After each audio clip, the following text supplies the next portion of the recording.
Please put your hands together and help me welcome on stage EDC going camp, Sumit and Tanya Bahadur. All right, fired up totally. मजा आ रहा है आप लोगों को? हम लोग तो पीछे बैठ के Tania and me we were just thinking कि जब हम लोगों ने बिजनेस शुरू किया था, which was not that long a time ago, उस वक्त जो थे हम लोगों को हमेशा बाहर के स्पीकर्स मंगवाने पड़ते थे to show some real success. आज की तारीख में we are seeing amongst us ordinary people achieving extraordinary success. You see, इस कॉन्फ्रेंस में whenever you come, you always have to come with a very, very open mind, ready to receive all the knowledge. और यहाँ पर कभी कभी क्या होता है कि जो स्पीकर्स बोलते हैं ना, तो आपको you always have to listen to what they are saying in between lines, you know, like read between the lines. Okay? And your attitude always have to be कि yes, वो जो सिखा रहे हैं मुझे वो भी सीखना है, और वो जो सिखाने की कोशिश कर रहे हैं मुझे वो भी सीखना है. That's the most important thing, you know. So, हमारे बारे में तो आप लोग जानते ही हैं. You know, we were both engineers. We are both engineers. और मेरी एजुकेशन IIT दिल्ली से हुई थी. उससे पहले मैंने DPS RK पुरम से अपना स्कूलिंग किया था. स्कूल में जब मैं था तो कवेटेड NTSC स्कॉलरशिप मिली थी उस वक्त, जो बहुत कम स्टूडेंट्स को मिलती है. It's by merit only. They give it to some meritorious students. I think they give it to some 2,000 students every year out of 3 lakh, you know. और उसके बाद जब IIT में मैं गया, I did my bachelor's in computer science. उसके बाद graduate होने के बाद सीधा स्कॉलरशिप लेके मैं US गया, और US में मेरी मुलाकात तानिया से हुई. Tania was an excellent student from Ukraine, और वो यूरोप के टॉप 25 इंस्टीट्यूट्स जो कीव में थे वहाँ से ग्रेजुएट थी. वो भी स्कॉलरशिप पे आई थी. तो हम दोनों साथ साथ पढ़ाई कर रहे थे. ये टॉप स्टूडेंट यूक्रेन की, यूरोप की, और मैं टॉप स्टूडेंट इंडिया का उस यूनिवर्सिटी में, है ना. तो थोड़ा बहुत कंपटीशन भी रहता था आपस में, लेकिन मोस्टली हम लोगों की दोस्ती थी. वी वर फ्रेंड्स, क्लासेस साथ साथ लेते थे. और उसके बाद हमारे इंस्टीट्यूट में ह्यूलेट पैकर्ड, जो वहाँ की बहुत बड़ी कंपनी थी, उनका बहुत बड़ा एक कैंपस था, ह्यूज कैंपस, 45-50 एकर्स में. लेक्स होती थी, जॉगिंग ट्रेल्स थे, ब्यूटीफुल रेस्टोरेंट्स थे वही कैंपस में. वो हमारे कॉलेज में आए थे रिक्रूटमेंट के लिए कि हमको समर जॉब के लिए 2 स्टूडेंट्स चाहिए. 2, सिर्फ 2. सारे कंप्यूटर साइंस डिपार्टमेंट में सब स्टूडेंट्स को इंटरव्यू करने के बाद उन्होंने इनको चूज किया और मेरे को चूज किया, सिर्फ 2 लोगों को. सो आई थिंक भगवान भी शायद कोशिश कर रहे थे हम दोनों को साथ लेके आने के लिए, यू नो. इनके बिना मैं अकेला होता तो मैं बिजनेस बिल्ड कर ही नहीं पाता, और अगर मैं नहीं होता और तानिया अकेली होती तो ये इंडिया कैसे आती, फिर बताइए. समझ रहे ना मेरी बात. तो हम दोनों को साथ मिलना था और साथ मिलके हमें अपनी आगे की लाइफ बनानी थी. एंड बीच में बहुत कुछ हुआ, and lots of ups and downs, you know, जैसे किसी भी स्टोरी में होता है. Top corporate jobs, startups. मेरी स्टार्टअप कंपनी जो थी उसका IPO हुआ, तानिया की स्टार्टअप कंपनी में से उनको बिजनेस मिला. पूरी कहानी है. लेकिन आज हम लोग बात करेंगे इस बिजनेस में क्या वैल्यू है, कितना दम है, you know. I am just interested to see कि कितने लोग यहाँ पर ऐसे हैं who are below 35 years old. Can you just raise your hand? Below 35? Hey guys, lots of you. Wow, that's good. Because हम लोगों ने बिजनेस देखा था, we were at that time just about 25, 26. You know, लोग हमें थोड़ा सा geeky समझते थे, seriously लेते नहीं थे, you know. So, but we were big dreamers. So anyway, इससे पहले कि I talk about some serious stuff, I would like Tanya to come and say a few words, and then I'll talk to you guys later. So here's my beautiful wife, Tanya. See, when I saw the business, I mean, I was not invited, so I didn't have any idea, no interest, and I was only interested in my job. I did not have any idea मेरे भाई बिल्कुल clean है, because मैं engineer हूँ, मैं कोई sales भी, पूरा परिवार engineer, no selling, no business, but America माहौल बहुत अच्छी है, लॉ बहुत अच्छी है। आपको समझ में आ रहा है ना? ओके। एंड बाद में मैं इंजीनियर, सो पूरी जो भी लिस्ट मेरे पास सारे कैलकुलेशन मैं दोबारा कैलकुलेट, बिकॉज इंजीनियर सब कुछ चेकिंग चाहिए। सो आई गॉट वेरी एक्साइटेड, मैं बहुत खुश हूँ। मैं पूरा आइडिया ऑफ बिजनेस, ये वाला बिजनेस बहुत पसंद है, because you don't do anything. You just change your buying habits. ये दुकान, दूसरा दुकान, ये दुकान। So simple. ये दुकान पैसा हो गया, but this दुकान pays the money. बाद में I found out they also send you on the foreign trip. So बाद में खुश हूँ. And when I calculated the whole thing, you don't need to do anything. You just change dukan. And I'm thinking, why product? Why not other product? And I found every person interested in different thing in product. First, I purchased the cookware. Etna महंगा. I think, how many of you already got the cookware? Okay? Some people think it बहुत महंगा. When I was buying the cookware, it was my first product. मेरा पहला product cookware was. पहला product. So why I was buying? Because I was thinking आने वाले समय में, मैं दोबारा cookware not require. एक cookware बस. Because I was young and I wanted to have one thing for my lifetime. And मेरा पुराना cookware 22 साल से एकदम same. Brand new. Same shining. Some friends of mine come down line saying that you're not cooking. इनका पहला cookware का set जो है वो 22 साल पुराना है, अभी भी ब्रांड न्यू लगता है और लोग उसको देख के बोलते हैं आप तो यूज ही नहीं करते, लेकिन जिसमें हर रोज हर दिन 2 बार खाना बनता है उसमें, whenever we are there. And when I came to India in 1998, हमारा पूरा परिवार, सारे servants were using my cookware. 1998 में इंडिया है तो हमारा, खैर आप समझ गए. But you see, different why? I purchased because I didn't want to buy another cookware. Some people will buy it because they want to save oil, because oil free and no water required. Some people buy because they want to have a healthy cooking. But when you're young, who thinking about saving the oil? Who thinking about saving the gas? When you're young, you're excited, you don't think about, healthy cooking. Young लोगों को लगता नहीं है कि healthy wealthy क्या है, हम तो हमेशा से ही हेल्दी थे और रहेंगे. उस एज पे तो कोई भी अपने आने वाली हेल्थ के बारे में नहीं सोचता है. तो वो ही सेम प्रोडक्ट लेकिन फर्क why, So when you look at different products, you always have to see why this person would be interested in buying the product. उसके हमारे why अलग है. I mean, हमारे आने वाले लोग.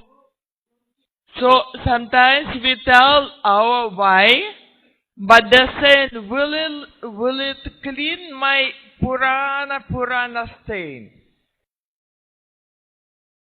Last demo, ऐसे demo, आपका पुराना कपड़ा, पुराना stain, mark, bring it, we'll test it. मेरे को पता नहीं, so demo चाहिए. Because उन पूरा, उनका why satisfaction चाहिए. Then they will buy a set. Some people buy a set because it has softener in it. All the towels, all the jeans become very soft and nice. So different reasons for why. So that's why you have to ask the people, why would you interested in buying? Why do you need the soap? Why do you need Neutralite? Let them tell you. So different why for different people. Whatever my why is different from other people. So you need to find your own why. Ask yourself. आप अपने आप सवाल पूछे, why मेरे पास business है, क्यों मैं बनाने आने वाले हैं, क्यों मैं डायमंड चाहिए, क्यों why I want to go emerald, why I want to go platinum. समझ में आ रहा है आप लोगों को ना? देखो दोस्त, लाइफ जो है ना वो बहुत ही वन ऑन वन होती है. आप किसी और की ड्रीम्स के सहारे अपना बिजनेस बिल्ड नहीं कर सकते. हस्बैंड वाइफ की ड्रीम्स के लिए बिजनेस बिल्ड करे और वाइफ हस्बैंड के, ऐसा नहीं हो सकता. हर आदमी को अपनी वजह ढूंढनी होती है और उसके लिए आपको अपने आप से सवाल पूछना पड़ता है. और अपलाइन क्या करेगा? सिर्फ आपको राइट आंसर तक पहुंचने में मदद कर सकता है, लेकिन राइट आंसर तो खुद आपको ही ढूंढना पड़ेगा, वरना ये बिजनेस जो है किसी और के कंधे पे बंदूक रख के दागने वाली बात हो जाएगी, जो कि पॉसिबल नहीं है. And when you listen to Sumit, उनकी पूरी वाइट लिस्ट है. But आप चुना कौन सी आपके लिए वाई, कौन सी आपके पड़ोसी Y. Once you are clear about it, then it's much easier to talk to people. You have to ask questions. Being a question, up talking, and they're thinking about something different. Do you think they're listening? No.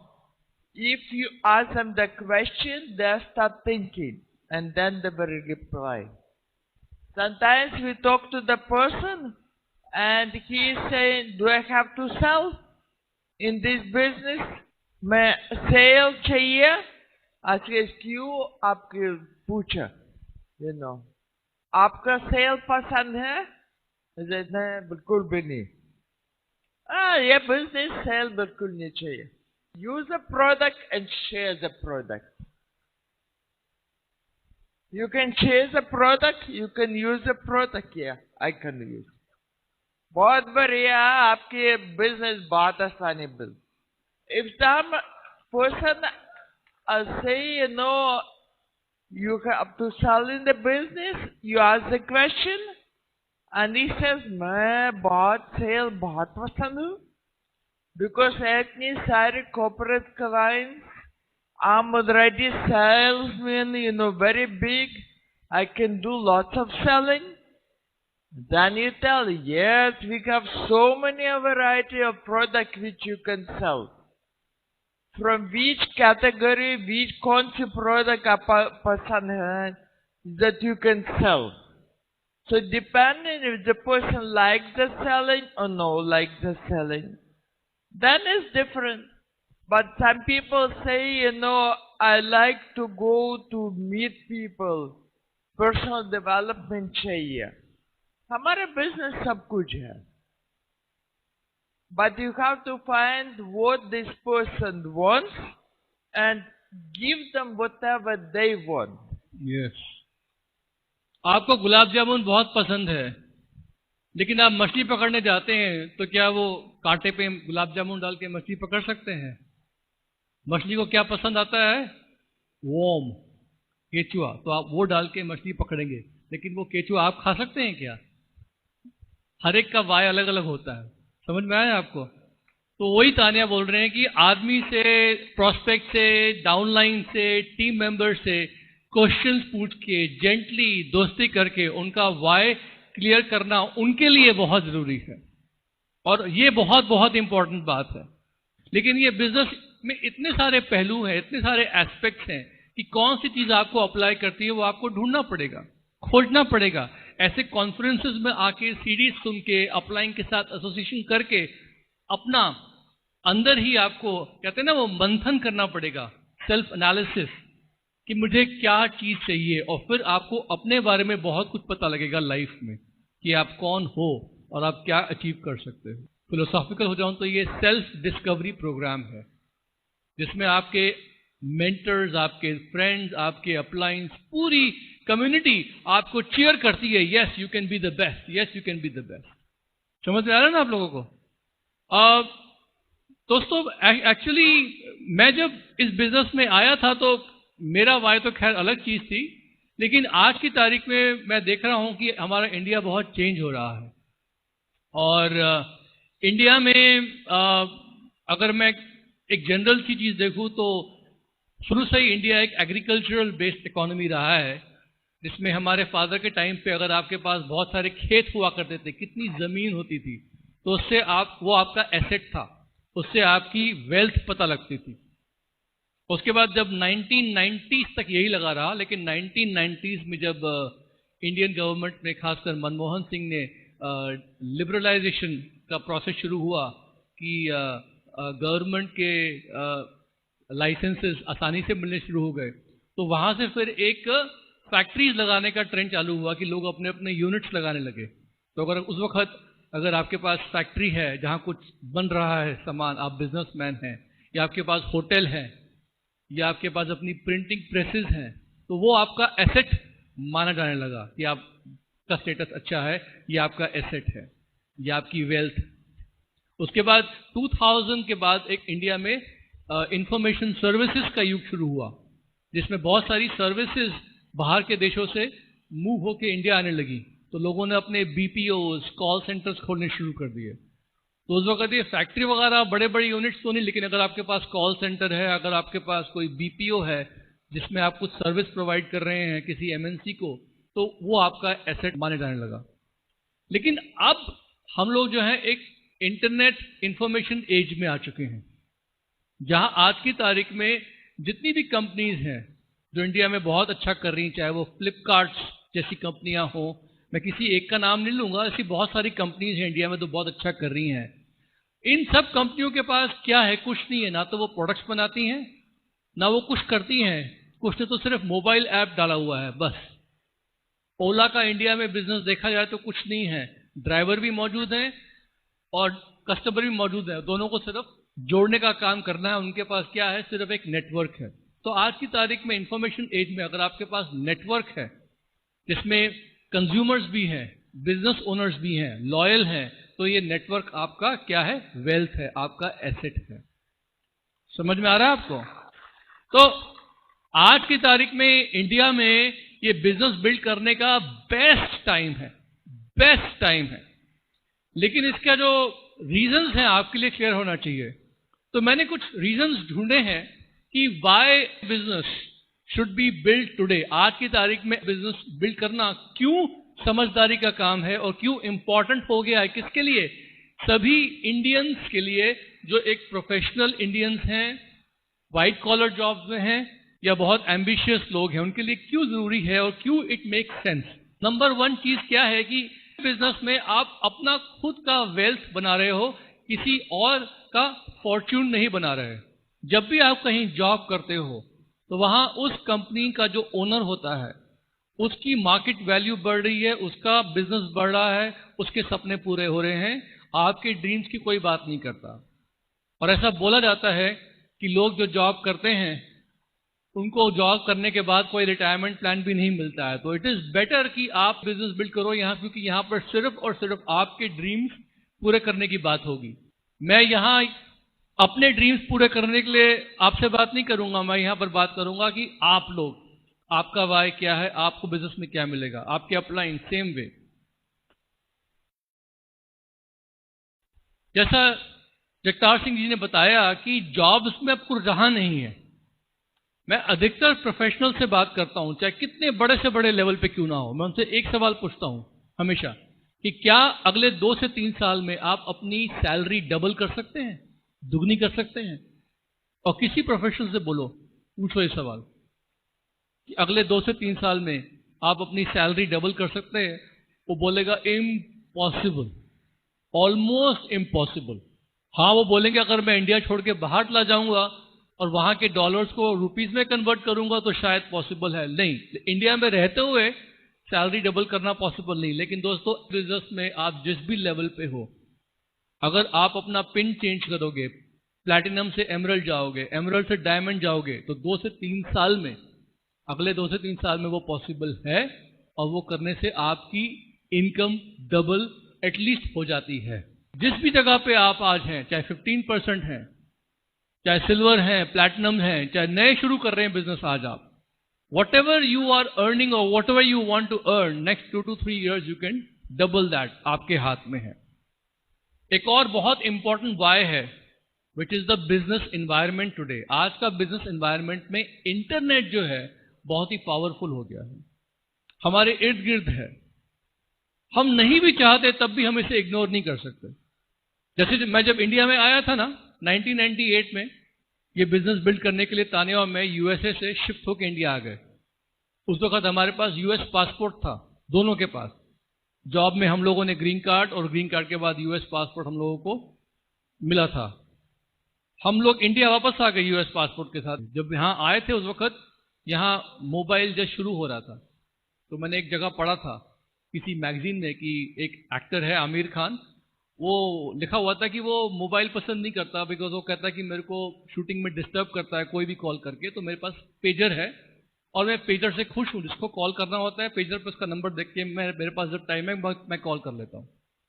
तो उस वक्त लोग बोलते थे वाह कितना अच्छा आदमी है। लेकिन आज की तारीख में क्या लगता है कि वो मोबाइल फोन यूज करता होगा कि नहीं करता होगा? कब तक इग्नोर करेगा वो? You understand? उसके बाद जब स्मार्टफोन आना शुरू हुआ तो लोग बोलते थे कि नहीं मेरा नोकिया अच्छा है। याद है वो नोकिया पुराना वाला ब्लू कलर का, मोटे मोटे बटन, ऐसे पटका तो दोबारा जोड़ लो फिर से यूज कर सकते हो। बहुत से लोगों ने रेजिस्ट किया, नहीं ये नोकिया के सामने स्मार्टफोन एकदम बकवास है, नहीं यूज करेंगे, नहीं यूज करेंगे, नहीं यूज करेंगे। आज यूज करते सब लोग स्मार्टफोन, ऑलमोस्ट एवरीबॉडी। तो दोस्तों, इंडिया में इंटरनेट को इग्नोर करना इम्पॉसिबल है। मैं जब 1998 में आया था तो मैं लोगों को बताता था कि एक दिन ऐसा आएगा कि आप इंटरनेट पे जाके खाना ऑर्डर करोगे, पिज्जा ऑर्डर करोगे, तो लोग मुझे हैं करके पागल समझते थे 1998 में। आज वो हो रहा है ना सब यहाँ पर।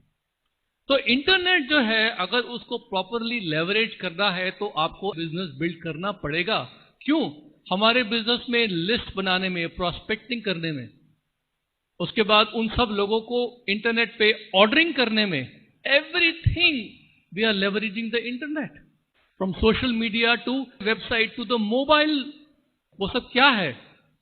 आने वाले टाइम पे आपका प्रोस्पेक्ट बैठा होगा या पीसी बैठा, आपका प्रोस्पेक्ट बैठा है, वो बोलेगा मुझे को बिजनेस ज्वाइन करना है, तो आप उसका ऐसा थंब प्रिंट लोगे, थंब प्रिंट उसको ऐसे लगाओगे यहाँ पर, उस थंब प्रिंट से उसका आधार वेरिफिकेशन अपने आप हो जाएगा और उसका सारा डिटेल्स आपके ऐप में आ जाएगा और आप बस ओके दबाओगे और वो आपका पीसी बन जाएगा।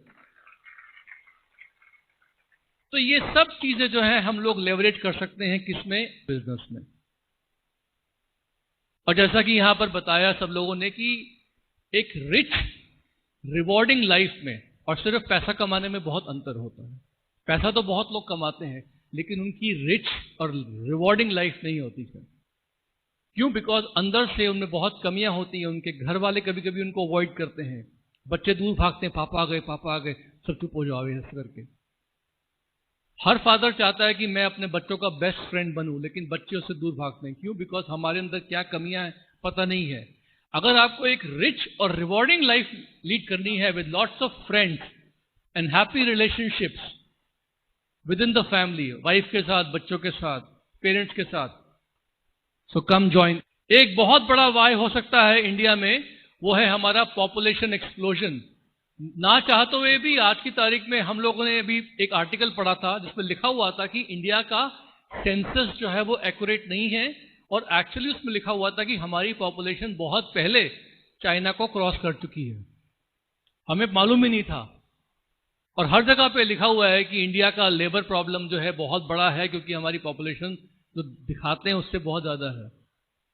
तो कहने का मतलब क्या है कि ये पॉपुलेशन एक्सप्लोजन जो है सब लोगों के लिए समस्या है, लेकिन हमारे बिजनेस के लिए वरदान है। जॉब सिक्योरिटी तो आपको मालूम ही है कि जॉब सिक्योरिटी कुछ भी नहीं रही है आज की तारीख में। थोड़े दिन पहले मैं परसों आर्टिकल पढ़ रहा था नारायण मूर्ति का, वो बता रहे थे कि इंडिया में मैक्सिमम आईटी जॉब्स कट होने वाले हैं। इंडिया में मैक्सिमम आईटी जॉब्स कट होने वाले हैं। क्यों? बिकॉज ऑटोमेशन आ गया है, even in the information technology industry. मेरा एक फ्रेंड है, वो आर्टिफिशियल इंटेलिजेंस में काम करता है, और उसकी जॉब में उसका ये पर्पस होता है, मकसद होता है, जिससे उसकी सैलरी कैलकुलेट होती है कि उसकी बनाई हुई एप्लीकेशन से कितने प्रोग्रामर्स को हम हटा सकते हैं। ज्यादा प्रोग्रामर्स हटा पाएगा वो अपनी प्रोग्राम से, तो उसको ज्यादा सैलरी, ज्यादा इंसेंटिव मिलेगा। तो आर्टिफिशियल इंटेलिजेंस यहां तक आ चुका है। मेरा एक और फ्रेंड जो है वो पूरा सिटी बैंक का जो इन्वेस्टमेंट का डिसीजन जो होता है, क्या कहते हैं, डिपार्टमेंट होता है, उसको हेड करता है लंदन में। और वो बता रहा था कि वो वहां पर artificial intelligence and gaming theory का हेड है, और उसने बताया मुझे कि सारा का सारा जो पैसा इन्वेस्ट होता है उस बैंक में बड़े बड़े क्लाइंट्स के लिए, वो पैसा कोई ट्रेडर इन्वेस्ट नहीं कर रहा होता स्टॉक मार्केट में, वो सारा पैसा इन्वेस्ट हो रहा होता है एक कंप्यूटर प्रोग्राम द्वारा। मैंने बोला क्यों? क्योंकि उसने बताया कि traders are too expensive for the company, computer program जो होता है वो फ्री में काम करता है हमारे लिए। तो दोस्तों, अब धीमे धीमे धीमे एक टाइम ऐसा आने वाला है कि कोई भी जॉब जो है इंडिया में सिक्योर नहीं रहेगी। सिर्फ एक ही हमारे पास इलाज है, वो क्या है? खुद का बिजनेस। आपको गरीबी में रिटायर करना है या आपको अमीर होकर रिटायर होना है, ये आपके ऊपर है। और मैं ये क्यों बोल रहा हूं? क्योंकि दोस्तों, गवर्नमेंट के स्टैटिस्टिक्स हैं कि गवर्नमेंट के पास कोई भी रिटायरमेंट प्लान नहीं है। जैसे बाहर के देशों में क्या होता है कि जब हम एक एज के बाद जाते हैं 60s में, तो हमारा इतना टैक्स कट गया होता है पहले से कि हमारे को गवर्नमेंट 60 के बाद पैसा देती है, जिसे हम कहते हैं ओल्ड एज सिक्योरिटी। यूएसए में से कहते हैं सोशल सिक्योरिटी। ऑलमोस्ट हर कंट्री में एक एज के बाद आपको गवर्नमेंट से पेंशन मिलता है, जो कि सफिशिएंट होता है लाइफस्टाइल बिताने के लिए। इंडिया में अभी ये संभव नहीं है। आपको तो पता ही है कि इंडिया में अभी कोई रिटायरमेंट बेनिफिट ऐसा इनकम के रूप में नहीं मिलता है। दूसरा, गवर्नमेंट ने यह भी कैलकुलेट किया कि जो प्रोविडेंट फंड है, जिसमें हम लोग अपने रिटायरमेंट के लिए पैसा जमा करते हैं, पता है ना प्रोविडेंट फंड क्या होता है? उसका टोटल अमाउंट जब उन्होंने देखा गवर्नमेंट ने, तो देखा कि टोटल अमाउंट जो है ये सफिशिएंट है ही नहीं for the number of people जो कि रिटायर होने वाले हैं अगले 15-20 सालों में। यानी इंडिया में majority people have no retirement plan, और उनको ये मालूम ही नहीं है कि रिटायर कैसे होना है, कब होना है, किस हाल में होना है। अगर वर्तमान प्रोविडेंट फंड का टोटल अमाउंट को हम डिवाइड कर दें with the number of people जो रिटायर होने वाले हैं, तो उसका मतलब है कि एक आदमी जो है रिटायर होने के बाद इतना पैसा भी नहीं ले पाएगा जितना एक मजदूर कमाता है पत्थर तोड़ के। इतनी बुरी स्थिति है इंडिया में रिटायरमेंट इन्वेस्टमेंट प्लान की। इसका मतलब अब यह है कि धीमे धीमे धीमे गवर्नमेंट इस पर ध्यान देगी। लेकिन कहने का मतलब क्या है कि जो भी 30 से ऊपर है, 40 से ऊपर है, अगर आपका रिटायरमेंट प्लान यही है कि हमें अपने बेटे के पास पहुंच जाना है, उसके घर में बैठ जाना है, जब वो ऑफिस जाएगा तो उसका अखबार पढ़ेंगे, जब वो ऑफिस से आ जाए उसके साथ बैठ के बात करने की या चाय पीने की कोशिश करेंगे और उसी के साथ रहेंगे, तो that means you have not planned your retirement plan. Because I am telling you one thing, harsh reality, जिस प्रकार से हमने अपने पेरेंट्स को अपने साथ रख लिया अपने जनरेशन में, जो आजकल 20s एंड 30s में हमारे बच्चे हैं, जब वो बड़े होंगे और हमें उनके साथ रहना पड़ेगा, तो शायद हालात बहुत डिफरेंट होंगे। बिकॉज उनको ट्रैवल करने का मन करेगा, उनकी जॉब उन्हें कभी इस सिटी में कभी उस सिटी में लेके जाएगी, there will be different different places. और जो भी आपके बच्चे इतने छोटे छोटे हैं ना, by the time they grow up, तो आई डोंट थिंक उनके कल्चर में होगा कि हमें पेरेंट्स को ठीक से अपने पास रखना है। समझ में आ रहा है आप लोगों को क्या? तो इसीलिए इट्स वेरी इंपॉर्टेंट कि अगर आप अभी भी करीब 8-10 साल दूर है या 5 साल दूर है रिटायरमेंट से, तो please add to your retirement planning. ये बहुत बहुत जरूरी है स्टूडेंट्स के लिए। अभी मैं एक रिपोर्ट पढ़ रहा था, एमबीएस इंडिया में बहुत होते हैं, बहुत सारे प्राइवेट स्कूल खुल गए हैं एमबीएस के लिए। खुल गए कि नहीं खुल गए हैं? सब लोग फीस चार्ज करते हैं। एजुकेशन इंडिया में बिजनेस बन गया है। I was just reading a report by the axis bank head, जिन्होंने बताया कि इंडिया में total of 70 to 80,000 crores of money has been loaned to students for the student loan, और उसमें से 12 से 13% जो होता है डिफॉल्ट हो जाता है, यानी qualifies under a non performing assets category. और उन्होंने लिखा था कि student loans are becoming highly unviable. और स्टूडेंट्स जिससे मैं बात करता हूं मुझे क्या बताते हैं, अभी हमने एक आर्टिकल पढ़ा था, बरेली के स्टूडेंट्स मैक्सिमम वो कह रहे थे कि हम लोगों ने 5 लाख रुपए का लोन किया एमबीए करने के लिए, और हमको इंस्टीट्यूट ने बोला कि आपको लोन हम दिलवा देंगे।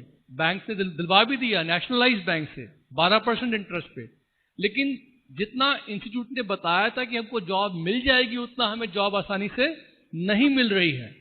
और 2 साल पूरा होने के बाद अब वो लोन हमें पूरा करना पड़ रहा है। अगर 3-4 महीने के अंदर अच्छी जॉब नहीं मिली तो हमें घर वापस जाके अपने पेरेंट्स से हेल्प मांगनी पड़ेगी वो लोन पूरा करने के लिए। Hello, think about it.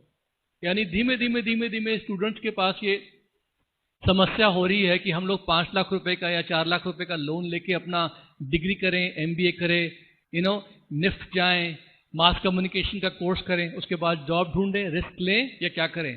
मैं उन स्टूडेंट्स को हमेशा यही बोलता हूं कि बिजनेस बिल्ड करो, इसमें आपको बेस्ट मैनेजमेंट ट्रेनिंग मिलेगी, you will learn the best here. तो राइट नाउ इंडिया में जो स्टूडेंट्स हैं वो ये बहुत ज्यादा सोच रहे हैं कि हम पढ़ाई करने जाएं कर्जे में डूब के और बाद में रिस्क लें या फिर अपना बिजनेस बिल्ड करें। पहले अपने आप से पूछिए कि क्या आप मार्केट के बने हुए केमिकल प्रोडक्ट्स यूज करना चाहते हैं या अपने घर में आप नेचुरल बायोडिग्रेडेबल प्रोडक्ट्स लेके आना चाहते हैं। क्योंकि आज की तारीख में 99% जो बाहर कंपनीज हैं जिन्हें प्रॉफिट देखना पड़ता है, उन सब के पास ऐसे प्रोडक्ट्स हैं, चाहे वो खाने के हों चाहे वो लगाने के हों, जिनमें प्रिजर्वेटिव्स हैं, जिनमें पैराबेन्स हैं, हार्श केमिकल्स हैं, और रेगुलेशंस जो हैं वो स्ट्रिक्ट हैं, लेकिन somehow companies want to make extra money. और हमारे घर में जो प्रोडक्ट्स आते हैं होम केयर के, उससे हमारा घर जो है वो केमिकल फ्री होता है। दोस्तों, इस बिजनेस में हमेशा you are surrounded with like minded, fun, ambitious people. मुझे नहीं पता, लेकिन मेरी जितनी भी जॉब्स थी, उन जॉब्स में जहां भी जाता था मैं, मुझे मनचाहे लोग नहीं मिलते थे। कभी कभी लोग मिलते थे जिनका हमेशा सड़ा हुआ फेस रहता था, हमेशा they were absolutely always feeling lousy about something, always lousy. उनके फेस पे हमेशा एक परमानेंट फ्राउन समझते हैं ना, वो फ्राउन, वो ऐसा हमेशा परमानेंट लगा रहता था। अगर आपके चेहरे पे ऐसा है यूं, तो पैसा यहां आएगा, ऐसे फिसल जाएगा यूं। पैसा टिकाने के लिए ना यूं ऑलवेज स्माइलिंग, ताकि मनी स्टिक्स टू यू। समझ रहे हो? Enthusiasm, excitement. अच्छा, इस बिजनेस में पता है मजे की बात क्या है? You are little bit excited, you come to function, और यहां पर आपको अपने से ज्यादा एक्साइटेड लोग मिलते हैं, तो आपका एक्साइटमेंट अपने आप बढ़ जाता है। फिर वो बढ़ा हुआ एक्साइटमेंट लेके आप कहीं और जाते हैं, तो उस एक्साइटमेंट से किसी और का एक्साइटमेंट बढ़ जाता है। यानी इस बिजनेस में हमेशा एक्साइटमेंट बढ़ता जाता है। अगर आप एसोसिएशन में हैं, मीटिंग्स में हैं, you are always feeling happy for no reason. होता है कि नहीं होता है? कभी कभी लोग बोलते हैं कि यार तुम्हें मीटिंग पे जाने के बाद क्या हो जाता है एकदम से, एंड यू डोंट नो। हमारे एक डॉक्टर थे, उन्होंने मुझे बताया कि एक बार उनके टीम में एक आदमी था और वो मीटिंग पे गया, और मीटिंग में जाने से पहले वो बहुत ही डल सा रहता था, और मीटिंग से वापस आने के बाद उसने क्या किया, सबसे पहले जाके अपनी वाइफ को ग्रैब करके बोला I love you. Wife was shock. फिर उसने क्या किया कि एवरीडे एक्साइटेड होकर काम करना शुरू किया, मॉर्निंग वॉक की, ताली बजाना शुरू करा, बिकॉज उसने देखा था कि वहां जाके सब लोग क्लैपिंग करते हैं, और बताया गया था कि आपके हार्ट में जितने भी नर्व्स हैं सब एक्सरसाइज होते हैं। तो घर वाले देख के एकदम से परेशान हो गए, इनको हुआ क्या exam. They actually went to a doctor to find out कि ये ठीक है कि नहीं है। खैर that was a different story all together. But something happens when you come to meetings. आपके बॉडी के अंदर ना feel good hormones, endorphins, adrenaline, you know, all these get release in your body. उससे क्या होता है कि our mood is always up up up. That is a very powerful reason to build the business. ये business build करने का बहुत powerful reason है। If you want to feel happy, if you want to have fun, you want to be around fun people all the time, then come to the meetings, build this business, you know। बहुत मजा आता है हम लोगों को। मैंने तो बहुत सारे whys लिखे हुए थे, but I will not go through all the whys. Oh gosh, this is the big one. आपको पता है हमारे इंडिया में इन्फ्लेशन, जिस तरीके से हमारे कंज्यूमर प्राइसेस, महंगाई बढ़ रही है, दैट इज अबाउट 6.5%। लेकिन जो लोग जॉब्स करते हैं उनको महंगाई भत्ता मिलता है 3% के हिसाब से आसपास। एटलीस्ट आईटी प्रोफेशनल्स जो प्रोफेशनल्स हैं 3% के हिसाब से उनकी जॉब, और उनको देखते हैं कि यार 6.5%, 7% पे तो प्राइसेस बढ़ रहे हैं, सब्जियों के प्राइसेस बढ़ रहे हैं, खाने के प्राइसेस बढ़ रहे हैं, अभी जीएसटी आ रहा है और प्राइसेस बढ़ जाएंगे। सो समहाउ पीपल फील कि जॉब में जो है ना हमारी salary even prices, consumer prices के हिसाब से भी नहीं बढ़ पा रही है। मुझे क्या लगता है कि अगर आप जॉब कर रहे हो और अगर आपकी सैलरी हर साल केवल 10% नहीं बढ़ रही है, 10% हर साल, इसका मतलब है you are actually following behind. But that should continue. ऐसा नहीं कि 1-2 साल 10% बढ़ गया उसके बाद नहीं, कंटिन्यू 10%। क्या जॉब में हो पाता है ऐसा? होता है क्या? बहुत धीमे से सब लोग सोच रहे हैं अभी। Jobs don't let you keep up with inflation. Get 5-star holidays. Oh my goodness, कितने लोगों को 5-star हॉलीडेज पसंद है? Love travelling the world. आपको पसंद है कि आपका सारा का सारा ट्रैवल जो है किसी जबरदस्त टूरिस्ट कंपनी ने अरेंज किया है, आप घर से निकलते हो, चार्टर्ड फ्लाइट या पूरी फ्लाइट एक तरीके से भरी हुई है, आपके फ्रेंड, जहां देखो आपके फ्रेंड, आपके लिए हर जगह पे स्पेशल अरेंजमेंट्स हैं, खाना बनाने के लिए कुक भी इंडिया से जा रहा है, और वहाँ के बेस्ट 5-star होटल्स आपके लिए अरेंज्ड हैं। हम लोग अभी बाली गए थे तो हमारे बसेस जहां जहां गए थे वहां सब जगह पे ट्रैफिक रुका हुआ था हमारे बसेस के लिए, एक स्ट्रेट पाथ के लिए। लास्ट टाइम हम लोग गए थे डायमंड इनविटेशनल पे, तो हमारे को सिर्फ जोहानसबर्ग से डरबन ले जाने के लिए, नो नॉट डरबन, जोहानसबर्ग से we went to Sun City. We had private helicopters, you know, और हर डायमंड कपल को हेलीकॉप्टर दिया हुआ था उन्होंने। It was amazing.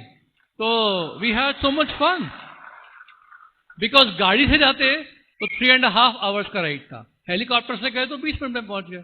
What will you prefer कि फटाफट 20 मिनट में जाओ और वहां मस्ती करो ताकि टाइम जो है ट्रैवलिंग में कम लगे। जब भी डायमंड ट्रिप पे जाते हैं तो हमारे को मर्सिडीज घर पे आ जाती है शोफर के साथ। So I mean 5-star luxuries everywhere. और क्या बोलूं मैं दोस्तों, just do it because it makes sense. Donald Trump, Richard Branson, Virgin के मालिक, रॉबर्ट कियोसाकी, स्टीवन कवी, इन सब लोगों के बीच क्या कॉमन चीज है पता है? ये सब लोग, डोनाल्ड ट्रंप तो प्रेसिडेंट बन गए यूएसए के, you know, and Richard Branson, Robert Kiyosaki, Steven कवी, ये सब लोग सबके सब डायरेक्ट सेलिंग इंडस्ट्री और नेटवर्क मार्केटिंग को इंडोर्स करते हैं। तो अगर आपको अपने पे भरोसा नहीं है, हम पे भरोसा नहीं है, तो कम से कम ये जो बिलियनियर्स हैं इनकी बात पे भरोसा करिए। They have written books and they have said clearly कि फ्यूचर में there will be 2 kinds of people. एक तो वो लोग जो नेटवर्क्स बनाएंगे, नेटवर्क ऑफ पीपल, और बाकी वो लोग जो केवल पैसे के लिए काम करेंगे। आपको देखना है कि आप किस कैटेगरी बिलोंग करते हैं। Understand that? तो दोस्तों, this is the best time, this is the golden time, and I know कि आप सबके सब लोग जो यहाँ बैठे हुए हो, you can do big, because हमें पूरा विश्वास है इस जगह का पूरा अगर हम लोग पॉपुलेशन देखें तो you are so big you can be a bigger market than Malaysia. पूरे इंडिया में कितने डायमंड्स हैं आज की तारीख में? 135, 150 diamonds. So there is a lot of room available for new people. आप लोगों के ड्रीम्स बड़े बड़े हैं? अपने में फेथ है? भगवान में फेथ है? You believe in the company? You believe in your upline? You can find your why? Okay? You guys go diamond. We love you, believe in you, and God bless you. All the best.